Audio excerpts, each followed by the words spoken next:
You are such a brave person. I save every chance I get.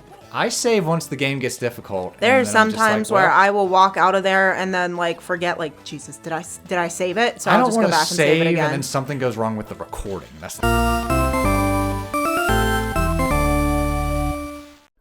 Welcome, puppers, to a new playthrough. Yeah, I wonder what it's gonna be. Okay, so yeah, third year of Pupcorn and our third Castlevania game. With the exception of technically Mario, this is now the longest franchise that we've had running on this show. Yeah. Yes. And this is Castlevania Circle of the Moon. Okay, so this is the game that I started, and it was really fun, and I had a really good time. Oh, and nice. then I saved it, and I like went through, and I did like 2 bosses, and I got really, really far. In my opinion, really, really far. Which probably far. really wasn't that far, but for me, it was really far. And then I went to save, but instead of saving, I loaded my last save point. Ah, okay. And lost all of the work that I did. And I was so mad that I just put it down. Yeah. And I just didn't go And back. you lost your sense of urgency. Yeah. Well, now we're here to see the full game of Castlevania Circle of the Moon. Now, although the Castlevania timeline has been, like, defunct for over a decade now, this game was considered non-canon shortly after release when they released the official timeline. Okay. So that's basically the same as saying, like, official fan game. Yeah, it doesn't follow a story. Yeah, it doesn't follow the time events of, like, how the Belmont actually goes. So this story is just about Camilla resurrecting Dracula and Nathan Graves having to stop him. But yeah, this was one of the first Game Boy Advance games.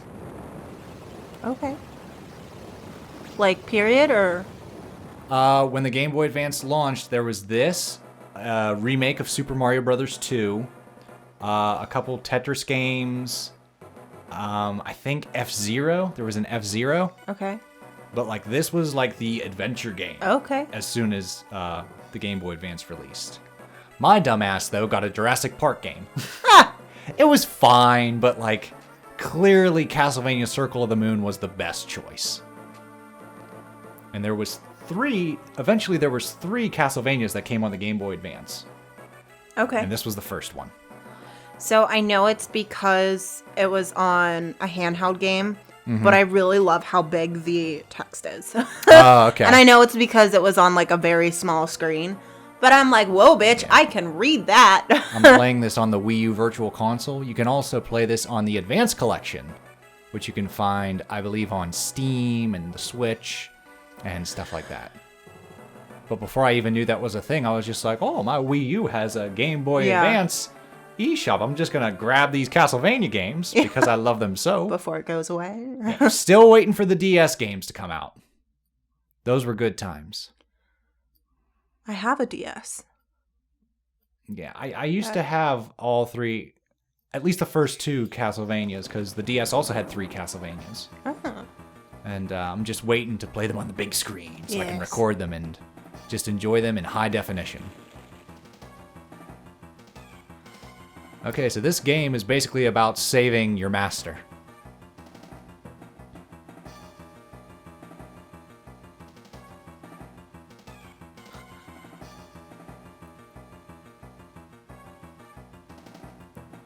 I know it's the wrong person, but when he said, Hugh, are you okay? And it was the blonde guy, I was like, you look a little pale. Ha ha ha. Because hue means color. Okay. And he's very white. Yes. Now I get it. Took a while, just like, yeah. It was funnier in my head. I always have those moments. Okay, so this is what is called a Metroidvania. It is a game that uses the assets of Castlevania, but the game layout of a Metroid game. So it's very similar to Metroid Fusion. Okay. And how basically you start with basically nothing, you explore the map, you gather new abilities which access new parts of the level. So in this game, you basically start in the catacombs, and you're going to make your way all throughout Dracula's castle. And you're going to be shooting back and forth, unlocking warp points, gaining new skills. like I've stated before, Metroidvania is just like my favorite genre. Okay. Now, Metroidvania is a fan term. The official term is like adventure exploration. That's what Nintendo calls it. Of course. Because they're obviously not going to use the word Vania. They don't Right. own Vania. They own Metroid, but not Castlevania. If they did, we might see some... And then again, there is the F-Zero series that Nintendo just lets die, so... Nintendo themselves lets series die, so I guess it just happens. Some series are just a product of their time. I feel like that, but it's also like how Game of Thrones. Mm-hmm. Like the fan base loved Game of Thrones for a while, and According to House of Dragon, they still do. They Yeah. found their love again. Yeah. But the actors and the directors and the whole cast, they were ready to move on to new projects. Okay. So I feel like it could be very similar in like these types of games where like the creators are just ready to do new stuff. So like the fans love the series and they want more of it, but the creators are like, I have other ideas. Right. In the case of Konami, Which I can see both sides. the creator It was funding. wanted to continue and like build to like a Yeah. climax, and Konami was just like, we're making a lot of money on these pachinko machines, so Yeah. you can go home. I don't know what a pachinko machine is. They are slot machines Oh. that are specific in Japan, and so it's like a Castlevania slot machine, and it makes a lot of money. Oh. Da da da da da da. Well.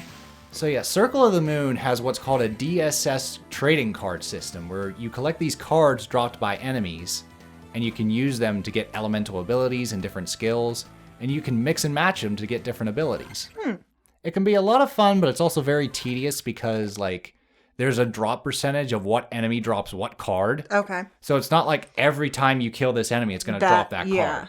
No, it's usually like a 4% chance when you kill this enemy, it's going to drop this card. And I'm just like, wow, 4%.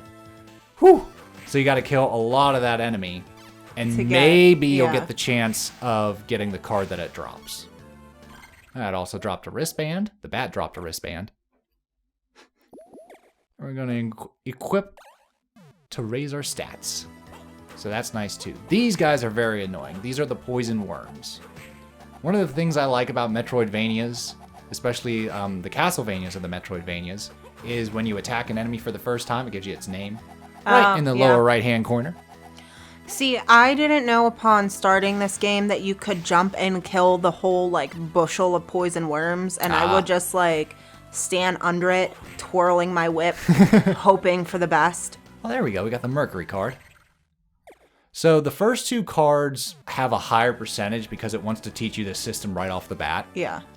and they don't want you to miss out on it. So it's going to be like the Salamander card and the Mercury card. You're most likely going to get right at the beginning. But all the other cards are like very random, and it's very rare unless you're like seriously grinding to get all cards in one playthrough. I'm going to try. If it becomes too difficult, what I'm going to do is between recordings, I'll just note what enemies get it, grab the card, and at the start of that episode, just make a note, hey, this is the enemy that dropped that card. Yeah. That's how I got it. I didn't want to spend the whole time just killing one enemy. But seeing now that I have the Mercury and Salamander card, when I click the, I believe it's the left trigger, I have a fire whip. Okay. Yeah. Is Mercury water? Mercury is fire. Oh, what's Salamander then? Salamander is also fire. Oh. Okay. So like there's a brief description of like what each card does. And Yeah. just like Castlevania fashion, there's also sub-weapons here. It's odd to have Mercury be fire because it's like a water dominion. No, for some reason, like it's fire in this one. I believe Neptune's water. Okay. Come on, you guys, get away. The worst thing about the poison worms is all you gotta do is touch them and you'll be poisoned. Yeah. And status effects in this game are like some of the worst. No joke. Like, and Good luck finding a wall chicken, man. no, you gotta get those antidotes, which they're dropping now. But they disappear if you don't get them in time. Don't worry, I got them. I got me some Well, I'm not antidotes. talking about you here, buddy. I know you'll figure it out. I'm talking about the losers like me that are like, what do I do? Is it a friend or a foe? Should I pick it up? All right, so this is the first enemy that'll give you a hard time. This is the Earth Devil. Oh. The little weird Earth tsunami. Yep, here he comes. Okay. Ah! Earth Demon, I'm sorry. His little Earth He's tsunami. not quite a devil yet. Oh, shit. He only has one ability, and if you get into the habit of jumping it over, you'll be fine. Alright, so coming up is your first complaint of this game. And it has to do with the controls. So like right here we get the dash boots. Oh. So to run, Those you fucking have boots. to double tap forward to perform a dash move. And that's how you run. So you constantly have to be like... Yeah. And like it can get very jarring, especially because if you play other Castlevania games and even like later Metroidvanias, you don't have to worry about that. Yeah. It's mapped to a different button. Well, I feel like for me, this was the first game I've played where I've experienced like you have to double tap to run. Like it's not just you Holding press in a button down while moving your toggle. Like so it was just weird. Oop. Like it just Mental note, come back here. And that's basically how Metroid games work. You're just Mental like, note. oh, can't do anything. Let's make a mental note. So sorry if you have ADHD. And then you come on back. You can also write on a piece of paper. You're gonna suck. For me, I'm just like, Or- all right, we'll just refer to the first video and take a look here. Or you could just marry someone that knows where it's at and say, hey, where was that room? It's one of the catacombs. Huh? Hang on, I'm coming in. Yep. That was basically your entire experience with Link's Awakening. What Hey, what do I do? Oh, you just gotta go talk to the one guy. What? Hang on. I'll come in and point. Oh, There. don't even give me that whenever I'm like, make Mario go from here to here. And you're like, where? Where my finger is pointing to? It's on the screen. Yes, yes. Quite right. Alright, you poison worms gotta get the hell out of here. Honestly, later on, it's the curse that's my least favorite status effect. Poison gets annoying, sure, but curse, you're unable to attack Oh. until you're able to cure it. So basically, if you get cursed and there's a bunch of enemies, you just gotta get the hell out of there. Death. Run away, look for a save room, or hopefully you have an elixir that can get rid of the curse.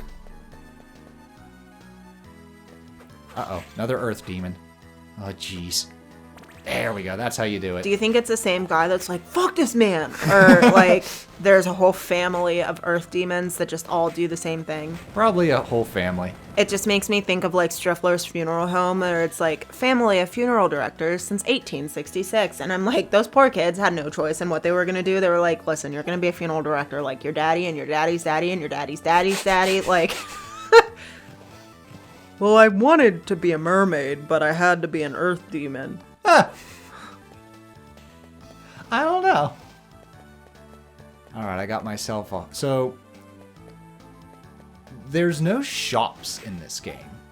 You get items through, like, enemy drops, and you have to look for health upgrades, magic upgrades, and heart upgrades. Yeah. That's basically how you upgrade your character. You can also level up, which increases, I think, just your basic stats. Yeah.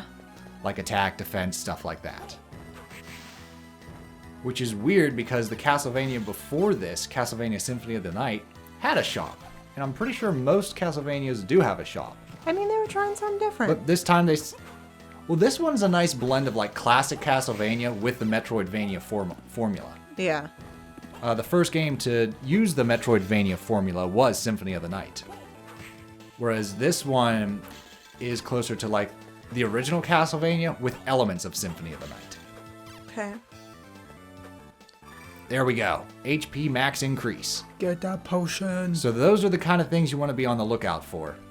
If you're having trouble with a boss, you may want to gain a few levels or get a health upgrade. One thing I do really appreciate about this game, though, is the bats. Like, if you're in a certain spot, they all, like, descend in a line, so you kill all of them with one whip. Yes. One good crack. Now, I don't think this game has a bestiary. But other Castlevania games, you can look in see like monster stats, their weaknesses. I know Aria of Sorrow has one because it has a mechanic where you can absorb enemy souls. Yeah. And you use their souls as abilities, which is really cool. You are such a brave person. I save every chance I get. I save once the game gets difficult. There are some times where I will walk out of there and then like forget, like, Jesus, did I save it? So I'll just go back and save it again. And then something goes wrong with the recording. That's the thing. Like, I only have one file, one try, so it's just like, well, hopefully this goes well. But then again, I also have, I believe, like a save state slot that the Wii U has. Yeah. Where like, because that's what you use to accidentally load up. Right. So you save in game, but you can also use a save state. Yeah. To like save your exact point. If you're like, hey, I gotta get going and I'm nowhere near your save room. Yeah. Just hit the save state and it'll save your spot. Now, granted, when you load it back up, I think that slot goes away. I could be wrong. No. No, it does stay? Okay. It's the Wii that's like that. It's you save over it. So Okay. like the next time you save, so you can't like go back to different parts of the game. But okay. like that's how I ended up accidentally loading the last part I saved at and lost all of my play. Okay. Spirit, Mudmen. All kinds of crazy monsters here. Come on, guys. Now, usually in areas where like there's lots of enemies, like these spirits that just keep coming, they don't drop that much EXP, so you can't really stay here and grind. Yeah. Because you'll just be here for a long time. But that's what I wanted. The MP max. When I was playing, the best spots that I like grind were the worms. Oh, really? Yeah. Because I would literally like just... We can collect a lot of antidotes. Yeah. I know well, that. that's what I needed. I don't know about EXP, though. I don't think they drop that much EXP when you kill them. But I know I would just stand under there and twirl my whip, browse on my phone, do that for like 20 minutes.